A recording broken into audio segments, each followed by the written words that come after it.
Ketua Bapilu Partai Demokrat Andi Arief menyebut ada pengkhianat dalam koalisi perubahan pendukung Capres Anies Baswedan. Menurutnya, hanya PKS dan Partai Demokrat yang akan terus bersama. Pendaftaran Capres untuk Pilpres 2024 sudah dekat, kurang dari 2 bulan lagi. Namun, partai koalisi para pendukung Capres belum sepenuhnya solid. Kabar keretakan muncul dari koalisi perubahan pendukung Baca Pres Anies Baswedan.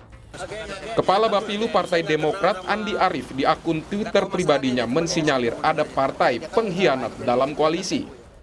Andi mencuit, "Kami akan terus bersama PKS meski satu partai lain mengkhianati koalisi," kata Andi Arief.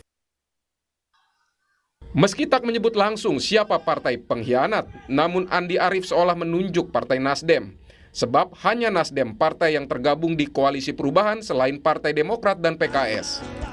Partai Nasdem menyebut cuitan Andi Arief tak berdasar.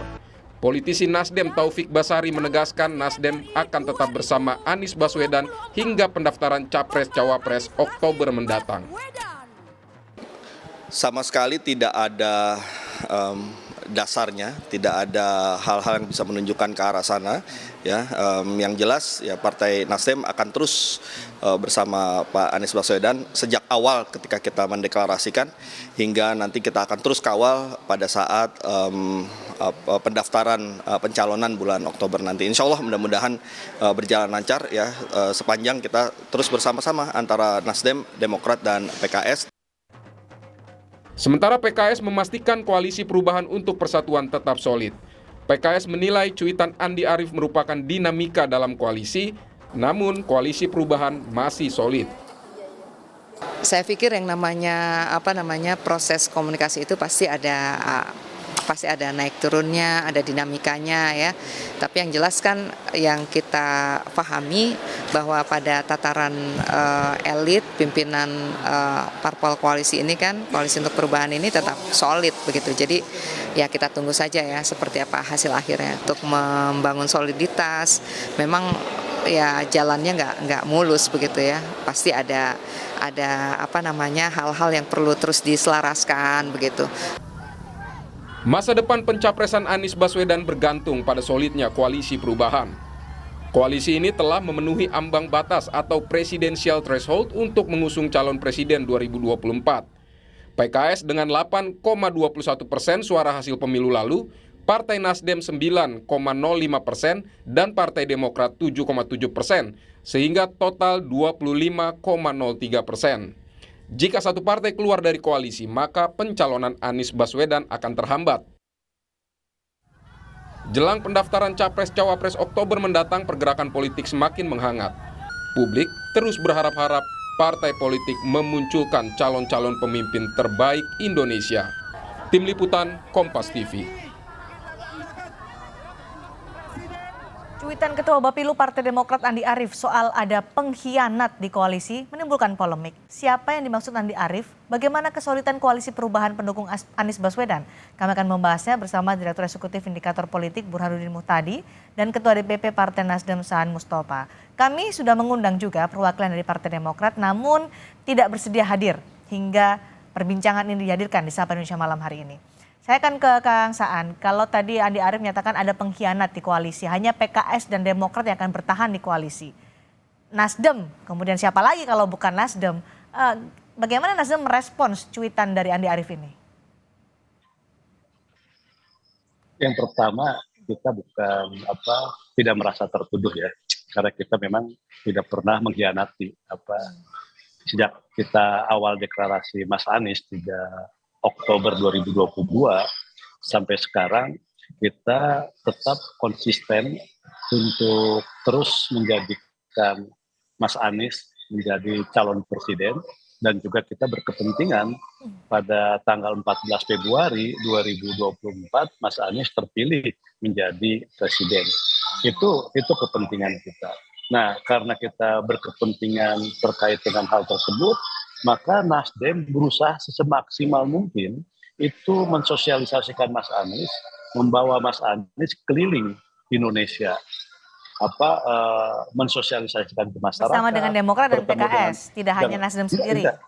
Ya enggak, yang paling lihat enggak, Mbak Sidi kan bisa lihat, bisa ukur lah ya, kadar membawa Mas Anies ke daerah kan gitu kan. Jadi kita bisa lihat itu semua dan hasilnya kan terlihat sekarang ada tren kenaikan itu satu.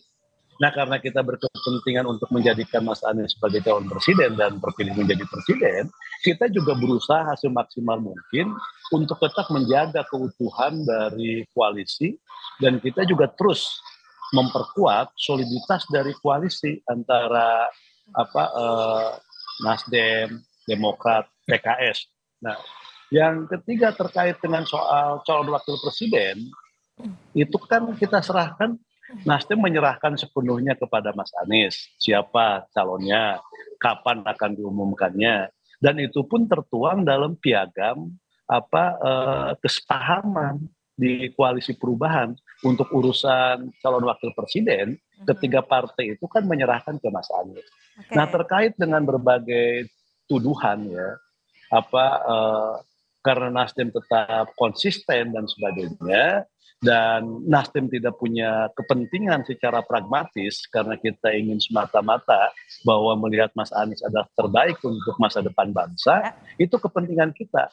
Dan tidak ada kepentingan dari Partai Nasdem yang secara pragmatis, misalnya Mas Anies harus begini, begitu, kita mencalonkan, mencari harus ini calon wakil presiden, ya enggak. Baik. Nah kalau misalnya di koalisi ada partai yang menginginkan ketua umumnya menjadi calon wakil presiden, kita kan sudah menyerahkan dan kita tidak menghalang-halangi.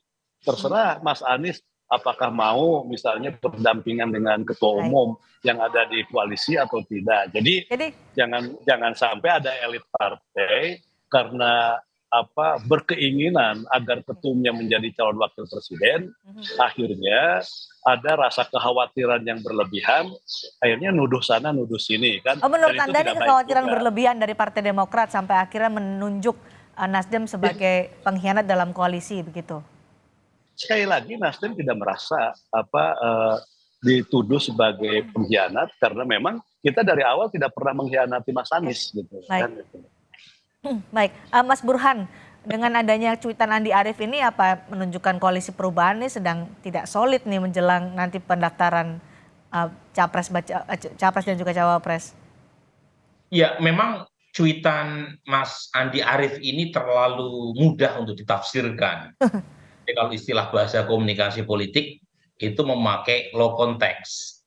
Jadi tidak perlu menjadi seorang ahli politik yang mendalam untuk bisa memahami ke arah mana cuitan ini diarahkan. Dan kalau kita baca, memang clear disebut pengkhianat koalisi perubahan untuk persatuan. Dua partai disebut, yaitu Demokrat dan PKS akan solid mengusung Anies. Satu partai, yaitu Demokrat, tidak disebut. Nasdem. Jadi, tidak perlu menjadi pengamat politik untuk bisa memahami ke arah mana seorang Andi Arief mengarahkan sasaran tembaknya. Nah, pertanyaan utamanya adalah apakah tujuan ini valid atau tidak? Dan apa sebabnya? Nah, kalau kita lihat sebabnya, itu sepertinya mengarah pada penentuan satu cawapres, yang kedua adalah timing kapan cawapres Mas Anies itu diumumkan. Nah, di antara dua isu ini memang terjadi perbedaan pendapat antara dua mazhab ya. Ini bukan mazhab usul fiqh ya, mazhab politik. Satu adalah mazhab Partai Demokrat yang terkesan itu mengusung AHY sebagai cawapres Mas Anies, padahal kita tahu secara elektoral suara Demokrat dibanding Nasdem atau PKS kan lebih kecil ya sebenarnya. Tetapi tanpa Demokrat, Mas Anies tidak bisa berlayar. Nah, yang kedua adalah timeline-nya, kapan mau diumumkan. Nah, dari sisi timeline, Partai Demokrat kan menginginkan segera diputuskan cawapres Mas Anies. Siapapun cawapres yang diputuskan, kalau bisa segera. Nah, alasannya menurut saya sih make sense ya. Yaitu waktu tinggal 6 bulan, sementara jadwal kampanye cuma 70-an hari. Ya. Sehingga kalau tidak diumumkan segera, itu dikhawatirkan Mas Anies kehilangan momentum. Tetapi pertanyaannya adalah siapa yang diumumkan?